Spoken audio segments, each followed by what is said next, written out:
Naptown! Naptown! Naptown! Naptown! Naptown! Naptown! It was worth it, Wilds. I guess so. Brew's keys to victory. Go Brew. Well, obviously my heart is with the Pacers in Naptown. So I'm going to give them a few things that they could put into practice that could help them beat the Thunder. The analyst in me I was obligated to go with my head. Sure. And my head tells me OKC is the better team. But the fan in me, of course, is going for Naptown! All right, here we go. At number 1, the first thing they got to do, Nick, Tyrese Halliburton has to be a superstar.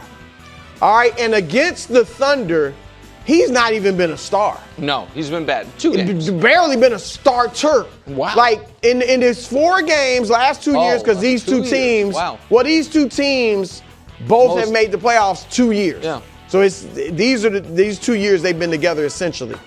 12 points a game, 8.5 assists. You'll take that. You know the shooting numbers aren't bad. 3-point is down, but this year was even worse.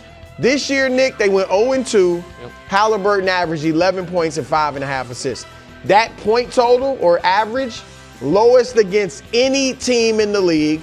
The assists were tied for the lowest against any team in the league. And he only attempted 9 shots a game. Now, what that tells me is he was passive. Yeah.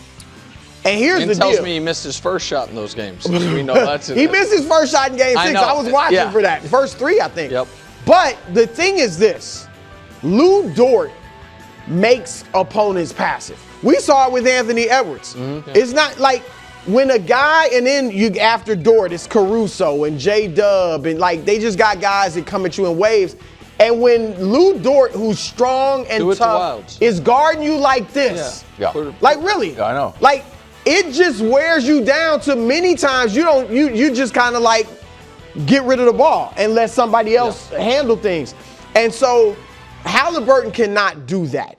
They need him to not only be engaged, but he has got to play like the best basketball of his career if they're going to pull off this historic upset. So that's number 1. At number 2, protect the basketball. Yes. Now this one seems obvious, but OKC led the league in steals. In the playoffs, they lead the league in steals. They are forcing 17 turnovers a game in the playoffs. That is almost 3 more than any other team in the league or has in these playoffs. And then, of course, we know what they do. We saw it against Minnesota. They turn those turnovers into fast break points. And that cannot happen against the Pacers. Now, the good news for the Pacers, they don't turn the ball over. 4th in the league in fewest turnovers during the regular season. As fast as they play, they still don't get sloppy and turn the ball over. So that plays into their hands, but they have to make sure they protect the basketball. Number 3, they have to exploit Oklahoma City's 2 big lineup with Chet Holmgren and Isaiah Hartenstein. And here's how they do it. You mentioned it earlier, Nick. Miles Turner. He is one of the best shooting centers in the league. 40% from 3 this playoffs, almost 40% in the regular season.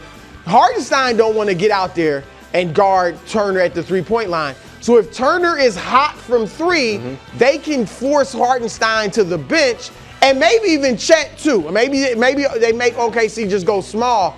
If that happens, then Indiana can rebound the basketball better. OKC is not a very good rebounding team. Neither is Indiana. But my point is, if they're rebounding, getting offensive rebounds, getting some buckets, that's easier to score than going against OKC's set defense. No question. So if you can get their bigs or at least one of them off the floor, you got a better chance on the board. That is the formula for Naptown to become Titletown. So I like it. I think it is going to be almost impossible to execute, and even if they do, I think that still might not be enough. You know what I mean? Even if we look back and we're like, oh, Halliburton averaged 28 and 11.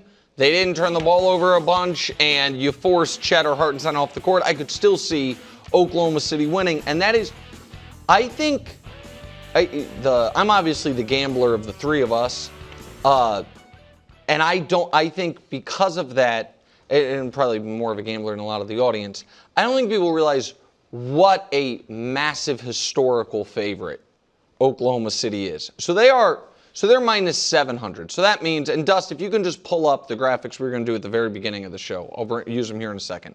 Minus 700 means bet 700 to win $100.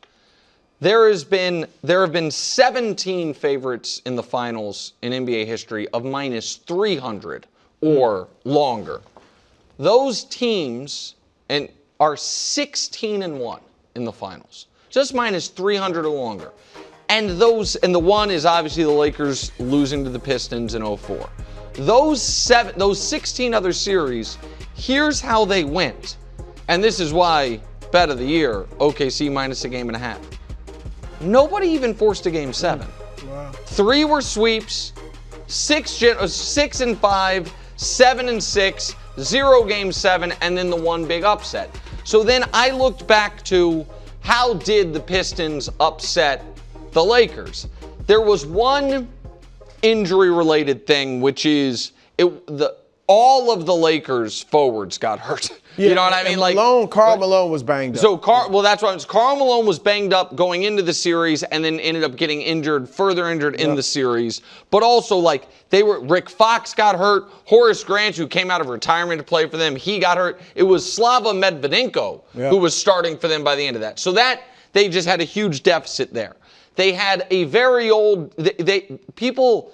I think they remember, they're like, oh, Malone and Gary Payton on that Lakers team were just ring chasing. They were their 3rd and 4th leading scorers in the regular season. They averaged 14 and 15 a game in the regular season. In the finals, they averaged 4 and 5 each. And the other thing that happened is the Lakers' 2 best players one played a little below their standard, and one played well below his standard. Shaq in his 3 finals with the Lakers championships averaged 38 and 17, 33 and 16, 36 and 12, and then against the Pistons, 27 and 11, which is good but not great. And Kobe had a brutal series. Kobe was 22 a game on 38-17 splits. Yeah. All of that had to happen. All of it. So and that's the only massive upset in the history of the finals. What was Mavs Heat? So I thought you might ask that. What's Rick Carlisle? Because I think that's one so of the the Heat were only minus 175. The Heat were only slight favorites. Really? Yeah. Dallas had a good run. Right, because Dallas had swept the Lakers, who were the 2-time defending champs, and Dallas had just beaten OKC, I think. Now, OKC was young, but still, they had all that talent. And so, that wasn't Harden. Do you think you didn't have slow down SGA as one of your keys? Yeah, I think he's going to. Now, look, you can try to pack the paint and force them to shoot threes, but people have tried to do that to him, and it just. Well, that's why I kind of think that he's going to get his. Carlisle, maybe a LeBron. I know everyone says that just LeBron was in a funk, but. Does Rick Carlisle have some sort of plan? Rick Carlisle will adjust on the fly. Big upsets there have only been 4 upsets in finals history of minus 200 or more. One is the Bullets and the Warriors in 75. The Warriors came back, and the other 2 involved the Warriors. The 2016 Warriors were minus 220 against the Cavs. LeBron goes crazy. And the 2019 Warriors were minus 270, but that was injuries. Right. Clay blows out his knee and KD never plays. There's the only thing even close to a precedent for this is the 2004 finals. And that 2004 Lakers team could not be more different than this Thunder team. Thanks for watching. Subscribe here to get more from the show and to check out clips from other shows on FS1.